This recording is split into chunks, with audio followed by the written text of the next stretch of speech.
하나님께서 오늘 우리에게 주시는 말씀은 고린도전서 9장 25절부터 27절까지 말씀입니다. 이기기를 다투는 자마다 모든 일에 절제하나니 그들은 썩을 승리자의 관을 얻고자 하되 우리는 썩지 아니할 것을 얻고자 하노라. 그러므로 나는 다름질하기를 향방 없는 것 같이 아니하고 싸우기를 허공을 치는 것 같지 아니하며 내가 내 몸을 쳐 복종하게 함은 내가 남에게 전파한 후에 자신이 도리어 버림을 당할까 두려워함이로다. 아멘. A라는 한 그리스도인이 있습니다. 그는 요즘 코로나에 의해서 자기 삶이 질척거리는 것을 느끼면서 한 가지 결심을 하게 됩니다. 새벽 일찍 일어나서 하나님께 나아가 기도와 말씀으로 하루를 시작해야 되겠다 결심을 합니다. 한 주일간은 결심이 무너지지 않고 잘 진행이 되었습니다. 그런데 두 번째 주 월요일 날 TV를 켜고 드라마를 보는데 그 드라마가 너무너무 재미있어서 조금만 하다가 결국 늦게 잠자리에 들게 되었습니다. 다음 날 아침을 결국 놓치게 되었고요. 그 한 주간은 이전과 같은 삶의 패턴을 가져가 버리게 됩니다. 이 A, 무엇 때문에 결심이 날아가 버리게 된 것입니까? 절제가 결여된 것이지요. 즐거움의 유혹을 뿌리치지 못한 것. 전형적인 경우입니다. 성령의 9가지 열매 중에 이 9번째 열매가 절제입니다. 헬라어로는 엥크라테이아, 그래서 극기, 금욕, 중용, 절제 이런 뜻을 가지고 있습니다. 그리스 시대부터 로마 시대에 이르기까지 이 절제는 굉장히 중요한 미덕으로 여겨졌습니다. 내 안에 일어나는 온갖 쾌락 등 다양한 욕망을 통제하지 않고는 선한 일을 이루기가 불가능하다고 보았기 때문입니다. 무엇이 이 고삐 풀려 마음대로 움직이고 있는 이 욕망을 콧돌에 꿰어서 내 이성의 통제 아래 둘 수가 있는가? 헬라 철학자들은 그것은 엥크라테이아, 절제이다 라고 생각을 했습니다. 여기서 금욕주의가 나오게 되었고, 철학적으로는 스토아 학파, 신플라톤주의가 나오게 됩니다. 하지만 사도들이 볼 때 이 당대의 절제나 극기는 실현하는 데 문제가 있다라는 것이었습니다. 먼저 누가 절제하냐? 절제하는 주체가 누구고 절제의 대상이 누구냐 하는 문제였습니다. 욕구나 쾌락을 추구하는 나에게 너 그렇게 하지 마라 라고 말하는 주체가 누구냐는 것이지요. TV 앞에 붙어있는 나한테, A한테 그만 여기까지 라고 절제하여서 잠자리에 들어가 내일 아침을 준비하게 만드는 이 주체가 누구고, 또 그럼에도 불구하고 여전히 그 앞에서 앉아서 계속 TV를 바라보고 있는 이 사람은 또 누구냐라는 것입니다. 당시의 철학은 내 자신이 결심하여서 적당히 나를 훈련하고 연습하면 얼마든지 절제는 할 수 있다고 보았습니다. 사도들은 인간을 그렇게 이해하지 않았습니다. 그것은 말이 안 된다. 내가 결심하여서 무언가를 절제할 수 있다? 그럼 내가 지금 빠져있는 어떤 중독적 성향에서 나올 수가 있다는 얘기인데, 내가 결심하여서 절제할 수 있으면 중독에 빠지지도 않지요. 중독이 되기 전에 이미 통제가 되었을 것입니다. TV를 지켜보고 있는 A, 이제 그만 자야 하는데 이러면 안 되는데 그러면서도 그는 계속해서 그 앞에 앉아 있게 됩니다. 이러면 안 되는데 하는 나는 누구이고 빨리 들어가라는 말을 뿌리치고 계속 그 앞에 앉아있는 나는 누구입니까? 어떤 내가 진짜 나인가요? 둘 다 나이죠. 기독교 신앙은 인간 내면에 이런 현상이 비일비재하게 중요한 선택의 상황에서 일어난다는 것을 알고 있습니다. 그래서 사도 바울은 말씀합니다. 내가 원하는 바 선은 행하지 아니하고 도리어 원치 아니하는 바 악을 행하는도다. 내 안에 선한 욕구와 악한 욕구가 서로 갈등하며 충돌을 일으킨다는 것입니다. 두 욕구가 싸우는 것입니다. 이 악한 욕구 어디서 온 것이냐? 무엇이 나를 이끌어가는 것이냐? 사도는 이 힘의 실체를 정확하게 알고 있습니다. 그것은 죄의 힘이라는 것입니다. 이것은 외부에 더 강력한 힘이 내 안으로 치고 들어와서 이 망아지 뛰듯이 뛰는 이 욕구를 코툴에 꿰듯이 꿰어 통제하지 않으면 절대로 절제에 성공할 수도 없고 자기 삶을 원하는 자리로 이끌어갈 수 없다는 것을 사도들은 압니다. 그래서 영생을 위해서도 하나님의 은총이 필요하지만 인간으로서 성공적으로 살기 위해서라도 하나님의 은총은 모든 사람에게 절대 필요한 것이다 라고 보았던 것입니다. 둘째로 사도들은 목표와 방향이 뚜렷할 때 인간은 자기 안에 있는 욕구를 통제할 수 있는 힘을 갖게 된다고 봅니다. 내가 왜 절제하려고 하지? 내가 왜 이 재밌는 것을 내려놓고 내일을 준비하려고 하지? 이 목적이 뚜렷해야지 되는 거예요. 목표가 자기 안에 체화되어 있어야 된다고 보는 것입니다. 오늘 본문에서 사도 바울이 고린도전서 9장 25절에서 말씀하지요. 이기기를 다투는 자마다 모든 일에 절제하나니. 사도는 인생에서 승리를 거두기를 원해요. 승리에서 무엇인가를 얻기를 원하는 것이 있는 것입니다. 달려갈 길을 마치고 의의 면류관을 하나님 앞에서 쓰기를 원합니다. 그래서 달려가는 그 목표와 방향을 항상 분명히 하려고 그럽니다. 26절, 27절 앞부분에 보면 그러므로 나는 다름질하기를 향방, 즉 방향 없는 것처럼 하지 않는다. 그리고 허공을 치는 것 같이 하지 아니하며 내 몸을 쳐 복종하게 한다. 내가 내 몸을 쳐 복종하게 한다. 원어에는 내가 내 몸을 거칠게 다뤄 나의 종으로 삼는다. 이렇게 나옵니다. 아주 의미 있는 해석이에요. 몸이 원하는 대로 내가 들어주지 않고 성령의 사람인 내가 몸을 통제하여서 이 몸을 나의 종으로 삼아 내가 원하는 대로 움직이게 하려고 한다. 그 절제의 핵심이지요. 이유가 무엇이냐? 나는 달려가는 길이 있기 때문에, 부름받은 소명이 있기 때문에, 그래서 절제하려고 한다는 것입니다. 절제나 극히 자체가 목적이 아닌 것입니다. 사도는 승리하려고 절제합니다. 성도님들, 절제하는 사람은 반드시 승리하게 되어 있습니다.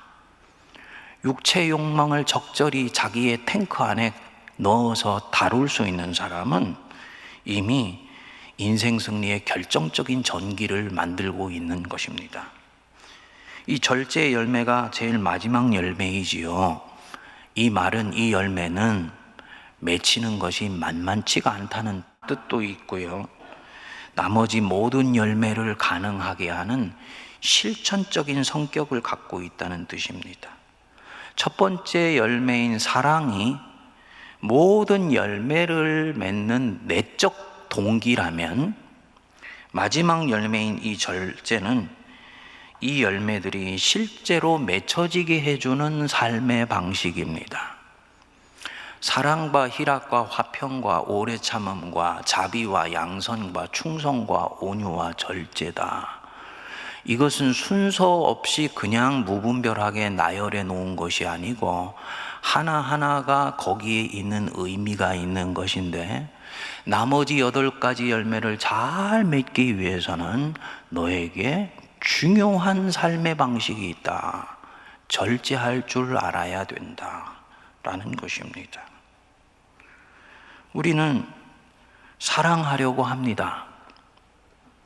그런데 하나님을 사랑하려고 하는데 주님의 뜻을 잘못 분별해서 주님 마음을 아프게 하는 경우가 있고, 형제자매를 사랑하려고 하는데 결과는 내가 원한 대로 나타나지 않는 경우가 있지요. 동기는 순수한데 절제를 통해서 실력이 쌓이지 않으면 결과적으로는 자기의 동기와는 다른 자리에 가 있을 수가 있는 것입니다. 그래서 이 사랑이 열매 맺게 해주는 것이 절제와 훈련입니다. 절제해서 몸과 정신을 훈련하지 않으면 하나님께 쓰임받기가 힘들다는 것을 꼭 기억하시기 바랍니다. 은혜로 이끌어 주시겠지. 예, 은혜로 이끌어 주십니다. 하지만 자기 육체의 욕심을 이기고 내면의 다양한 종류의 염려와 불안과 걱정과 두려움이 만든 이 욕구를 컨트롤해 가면서 훈련하지 않으면 주님의 일에 선하게 쓰임받을 수가 없습니다. 자기의 일은 이루지만 하나님의 일은 이루기가 어렵습니다. 그래서 이 절제는 굉장히 중요한 부분입니다. 그리스도인들이 절제하는 삶을 살 때 필요한 부분, 조심해야 되는 부분이 있습니다. 다른 모든 열매와 비슷하게 항상 절제가 아닌데 절제 비슷하게 가면을 쓰고 우리에게 나타나는 경우가 있습니다. 유사절제, 사이비절제다, 이렇게 이름을 붙일 수 있는 것이죠. 차갑지도 않고 뜨겁지도 않게 예수 믿는 것, 그것은 절제가 아니고 중용도 아닙니다. 저 사람 예수를 믿어도 너무 유별나게 믿어. 좀 광적이야. 누군가가 만일 이렇게 얘기를 한다면 그분은 아마도 자기가 적절하게 치우치지 않고 예수를 따라가고 있다고 생각을 할 것입니다. 그런데 본인이 얘기하는 그 어떤 사람이 복음에 철저히 헌신된 삶을 살고 있는 사람이라면요, 그 사람은 광적이거나 광신적인 것이 아니고 열정적인 사람입니다. 성도님들, 우리가 지금 그 삶을 살고 있느냐 살고 있지 못하냐와는 별개로 주님이 우리에게 말씀하신 산상수훈을 이루는 삶을 살기 위해서는 근본적으로 모든 그리스도인의 삶은 열정적이지 않으면 안 됩니다. 누가 오른뺨을 때리는데 왼뺨을 돌려대고, 오리를 가자 하는데 심리를 갖고, 겉옷을 달라는데 속옷까지 줄 수가 있습니까? 예수한테 미치지 않으면 이런 삶을 불가능해요. 주님도 이것을 잘 알고 계십니다. 그런데 자기의 사람들에게 그것을 요청하세요. 그것을 일컬어서 레디컬하다고 얘기를 합니다. 급진적이다, 과격하다, 이 뜻입니다. 그런데 그 레디컬이라는 뜻을 들어가 보면 어원이 근본적이다, 본질적이다 라는 뜻을 담고 있습니다. 근본적이고 본질적으로 주님을 따르기 위해서는 열정적이지 않을 수가 없는 것입니다. 이것은 광신적인 것과는 다른 것입니다. 그래서 하나님의 뜻을 지켜 신실하게 살아가려면 성도는 열정이 있어야 되는 거예요. 미지근해서는 절대로 따를 수가 없습니다.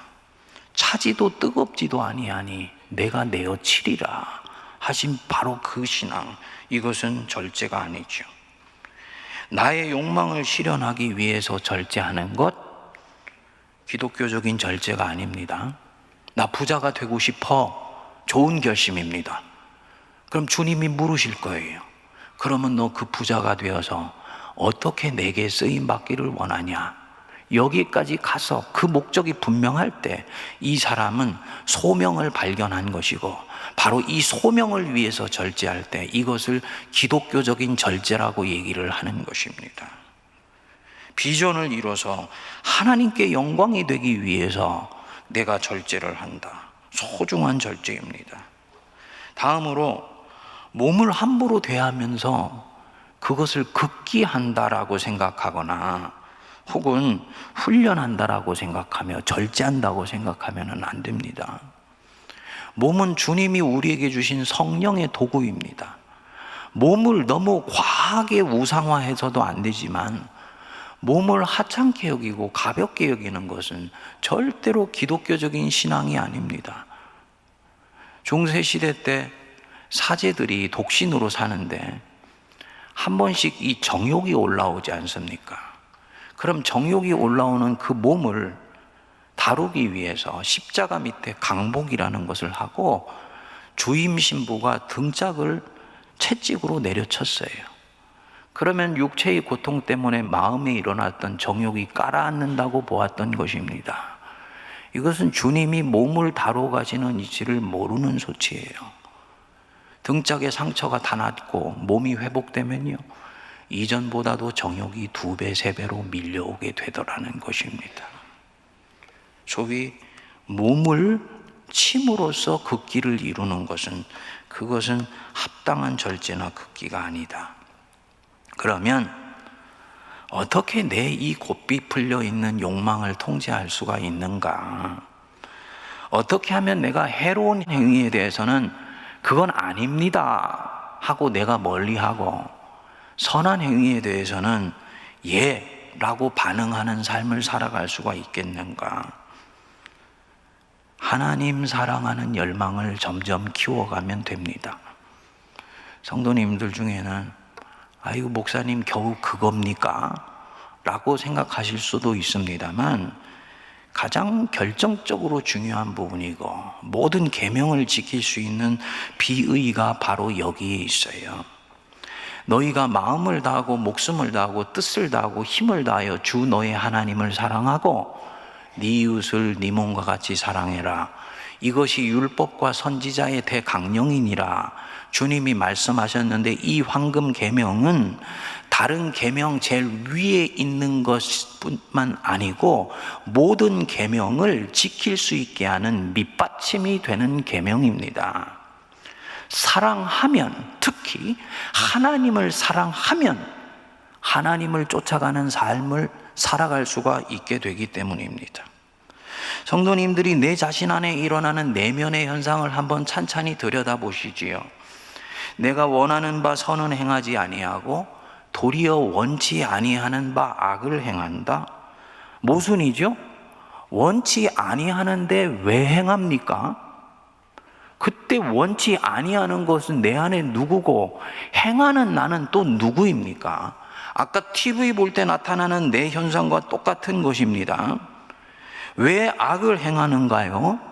적나라하게 얘기하면 지금 이 순간은 내가 악이 좋기 때문입니다. 다른 사람을 속이지 마라. 그의 인격을 훼손하는 것이야. 알고 있지요. 그렇지만 특정한 상황에 몰리면 나는 정직할 수가 없습니다. 왜냐?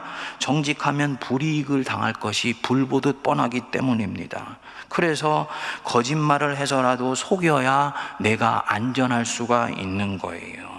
그리고 내 이성은 그것이 나쁘다는 것을 알고 있습니다. 하지만 나는 그렇게밖에 할 수가 없어요. 이게 인간의 곤고함입니다. 내 몸이 원하기 때문입니다. 머리가 원하는 것과 가슴이 원하는 것과 영혼이 원하는 것이 부딪힐 때 어떤 것이 나의 진심이냐? 그것을 쫓아가는 게 내 진심이에요. 영혼과 머리가 부딪힐 때 머리로는 절대로 이 영혼의 욕구를 이길 수가 없습니다. 본능에서 나오는 것이기 때문이지요. 내가 솔직히 갖고 싶은 것이에요. 하고 싶은 것입니다. 왜 쾌락에서 벗어날 수가 없는가? 복잡한 이유를 생각하실 필요가 없습니다. 그게 좋기 때문입니다. 내가 그것을 다른 어떤 것보다 지금 사랑하고 있기 때문입니다. 더 좋은 것을 아직 나는 찾지를 못했습니다. 이런 사람에게 너 그거 사랑하면 안 돼, 너 망해 라고 말해도 소용이 없어요. 좋은 것은 결국 나를 잡아당기게 되어 있고 사랑은 비록 나쁠지라도 내 영혼을 빨아들이게 되어 있기 때문입니다. TV 앞에 계속 이대로 앉아 있으면 내일은 반드시 실패할 수도 있다는 것, 나는 경험으로 이미 이성으로 알고 있습니다. 그런데 그는 그 TV 앞을 떠날 수가 없습니다. 왜냐? 믿음이 적어서? 아니요, 다른 이유가 없습니다. 그 순간은 그 드라마가 내게는 제일 좋은 것이기 때문입니다. 그 드라마가 내일 아침에 드리는 예배보다도 내게 더 사랑스러운 것이기 때문입니다. 이 순간을 놓치고 싶지 않으니 그 안에서 다른 동기의 출구를 변명할 거리를 찾지요. 그래, 다 보고 늦게 자더라도 자면서 아침에 괴종시계 2개를 켜놓고 자면 일어날 수가 있겠지. 그런데 결국 실패합니다. 허탈감이 밀려와요. 근데 이 허탈감은 사실은 거짓 것입니다. 왜냐? 어제 그 드라마를 보면서 나는 욕구를 채웠고 내가 좋아하는 것을 했기 때문에 그것보다 덜 좋아하는 것을 이제 할 수 없어서 잠시 속이 상할 뿐이에요. 다음에도 같은 상황이면 그는 똑같이 반응하게 될 것입니다. 이 사람이 어떻게 TV 앞을 자유롭게 떠날 수가 있을까요? TV 앞에 그 즐거운 순간보다 더 사랑하는 것이 이 사람 안에 생기게 되면 됩니다. 새벽 기도에서 어느 날 하나님의 은혜를 깊이 체험합니다. 하나님이 자기 아들을 내어주시기까지 얼마나 나를 사랑하셨는지를 절절히 느끼게 되면서 가슴에 온갖 희열과 감동이 일어나게 돼요. 그러면 이 사람은 하나님이 자기를 사랑하는 것을 알았기 때문에 마음속에 하나님 사랑하는 씨앗 하나가 이제 심겨지게 됩니다. 그리고 이 사랑이 이 사람으로 하여금 중요한 선택의 상황에서 주님이 사랑하시고 주님을 사랑하는 방향으로 조금씩 결정할 수 있도록 이끌어 가게 되는 것입니다. 주님은 우리에게 황금 계명을 지킬 때 지키라고 말씀하셨을 뿐만 아니고 지킬 수 있기 때문에 그 계명을 주셨던 것입니다. 그래서 이 사람은 이제 TV를 선택하기보다 하나님을 선택할 수가 있지요. 아무개야, 너 그거 보고 싶어 하는 마음 내가 충분히 알겠는데 너는 나를 더 사랑하니 지금 저 드라마를 더 사랑하니? 내 마음에서 이 질문이 들어오게 되면 이 사람은 결정할 수가 있습니다. 주님을 더 사랑해요.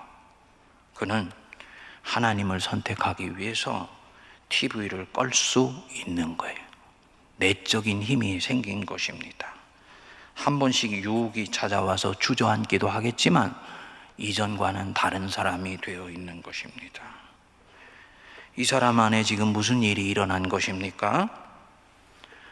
하나님께서 나를 사랑하신다고, 나를 기뻐하신다고, 나를 기대하신다는 그 음성을 성경을 통해 들을 때 그 음성이 내게 은총이 되어서 내 마음에 이때까지 누려보지 못한 진정한 희열과 기쁨이 찾아오게 되는 거지요.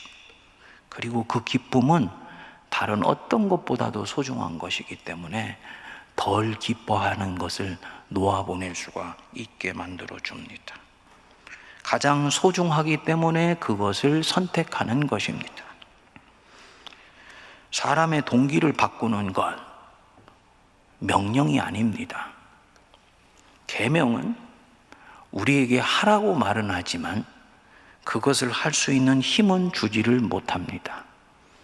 예수님이 오셨을 때 바리새인들과 부딪힐 수밖에 없었던 이유가 바로 이 부분입니다. 하나님의 사랑을 내 백성이 알면 저들은 저 계명을 다 지키며 살고자 하는 열망이 일어날 것인데 저들은 지키라고만 말을 하는구나. 그래서 바리새적인 신앙을 싫어하시고 사도 바울은 율법주의와 싸운 것입니다. 사람으로 하여금 절제하며 더 좋은 삶을 살도록 만들어주는 것, 그것은 다른 것이 아니에요. 거기에 있는 것보다 더 좋은 것을 발견하면 되는 것입니다. 그래서 사도 바울은 예수 십자가 사랑 하나면 모든 것을 다 할 수 있다고 보았던 것입니다. 자기의 사람들을 그리스도의 십자가 앞에 세워서 하나님의 사랑이 얼마나 크고 놀라운지만 알게 되면 이 백성들은 죄의 힘으로부터 노임받아서 자유함으로 주를 섬기며 살 수 있는 사람들이 될 수 있다고 보는 것입니다.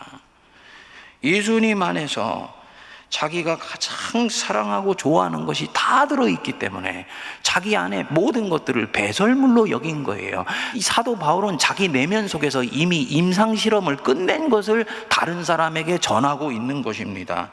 빌립보서 3장 7절부터 9절까지 보면 그러나 무엇이든지 내게 유익하던 것을 내가 그리스도를 위하여 다 해로 여긴다. 그리고 이 모든 것을 해로 여김은 내 주 그리스도 예수를 아는 지식이 가장 고상하기 때문이다. 하나를 내려놓고 하나를 견고하게 취하지요? 사도 바울이 지금 금욕하고 있는 것이 아닙니다. 사도 바울은 절제하면서 나머지를 해로 여길 수 있는 이유가 있습니다. 그리스도 안에 가서 그분과 함께 있으면서 그분을 배웠더니 이 안에 천국 보화가 들어있는 거예요. 이 그리스도 안에 자기 인생을 통째로 드리더라도 조금도 아깝지 않은 그 무엇이 있습니다. 오늘 현대에 있는 그리스도인들이 놓치고 있는 부분들이지요.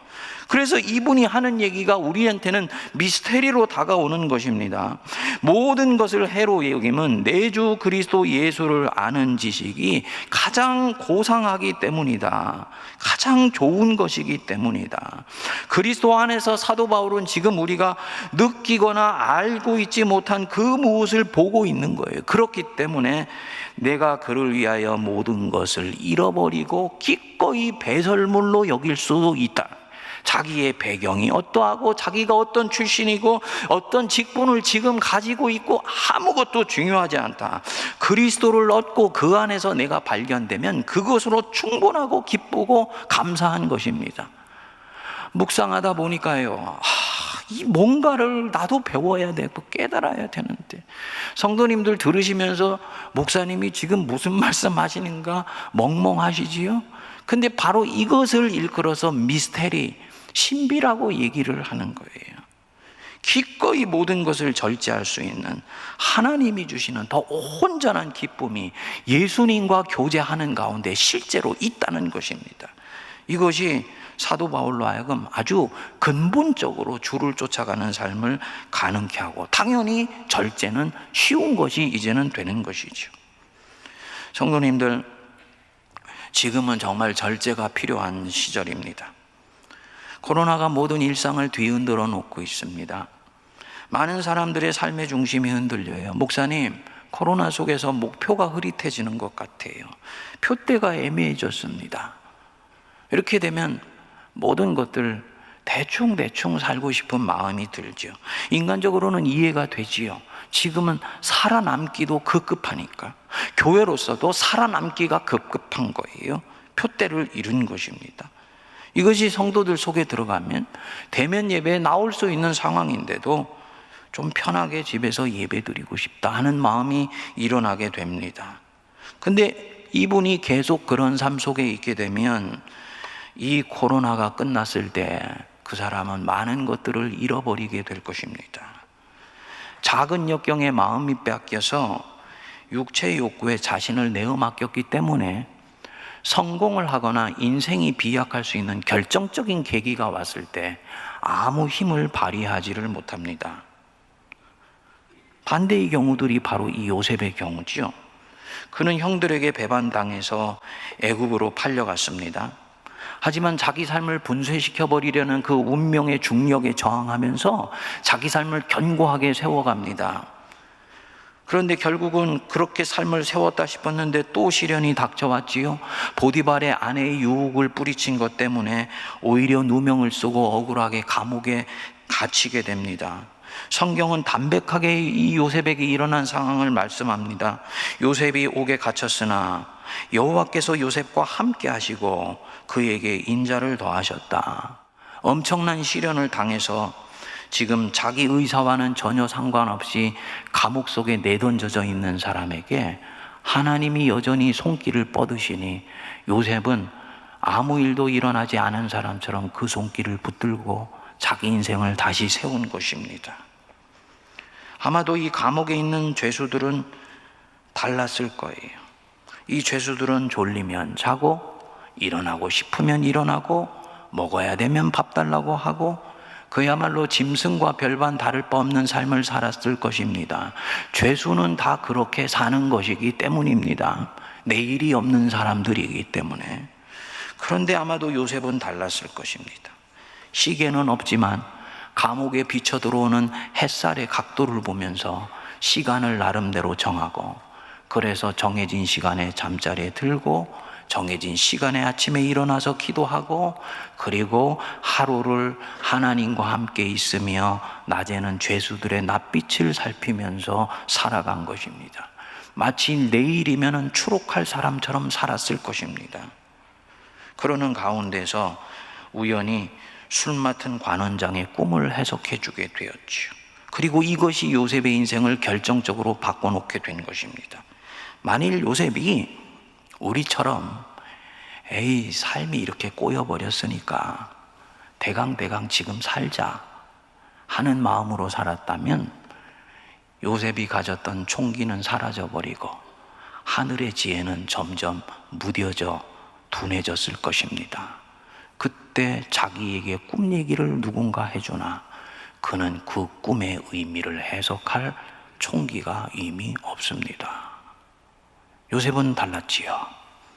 그렇게 해서 이 술 맡은 관원장이 감옥을 나가게 됐어요.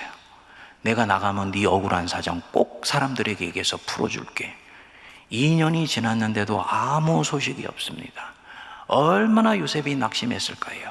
그런데 요셉은 자기 삶의 페이스를 흔들리지 않았던 것 같아요. 만 2년이 지난 뒤에 바로 앞에 서서 바로의 꿈을 들으니 그것이 뭘 의미하는지가 명료해진 것입니다. 꿈을 해석해주고 그 꿈에 대한 방책까지도 말을 해주지요. 시련 앞에서 절도 있게 절제하며 살았기 때문에 요셉은 기회가 왔을 때 그 기회를 낚아챌 수가 있었던 것입니다. 역경에서도 절도 있게 자신을 다스린 삶이 요셉을 인생의 승리자로 이끌어 간 것입니다. 성도님들, 절제는 반드시 승리를 가져다 주는 것을 믿으시기 바랍니다. 성공하기 위해서만 절제하면 사는 것이 아니죠. 코로나 같은 시련이 닥쳐온다.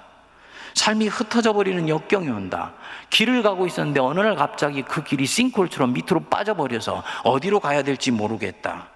바로 이럴 때도 성도는 하나님을 붙들고 계속 절도 있는 삶을 살 수 있어야 됩니다. 그럴 때 이 역경이 지나면 하나님이 우리에게 기회를 주시는 것입니다. 40일 지금 작정 기도회를 하고 있습니다. 어떤 분들은 처음 해보는 것이라고 얘기를 해요. 저는 확신합니다. 내년까지 이어지는 이 코로나의 어려움 가운데서 사람 하나가 그럼에도 불구하고 견고하게 뜻을 세워서 요셉처럼 절도 있는 삶을 이어가고, 교회 하나가 하나님 앞에서 신실하게 자기를 훈련하며 성도들 자신이 하나님의 말씀과 기도 앞에 견고히 세워지게 되면 이 코로나가 끝났을 때 하나님은 그 성도와 그 교회를 통해 당신의 역사를 마음껏 새롭게 일으켜 가실 줄 믿습니다. 인생이 하늘을 향해 솟구쳐 오를 수 있는 기회를 바로 지금 만드는 것입니다. 그 절제하는 삶이고 절도 있는 삶이지요. 그 은혜가 우리 세문안교회와 우리 모든 성도들에게 임하시게 되기를 주님의 이름으로 축복드립니다. 기도하겠습니다. 거룩하신 하나님 아버지, 이기기를 다투는 자마다 모든 일에 절제한다 했습니다. 절망이 우리의 승리의 가능성을 흐릿하게 만드나 오히려 그 속에 살아계신 하나님의 손길을 의지하며 이기기 위하여 절제하는 자가 되게 하여 주시고, 하나님의 영광이 되게 하여 주옵소서. 예수님 이름으로 기도하옵나이다. 아멘.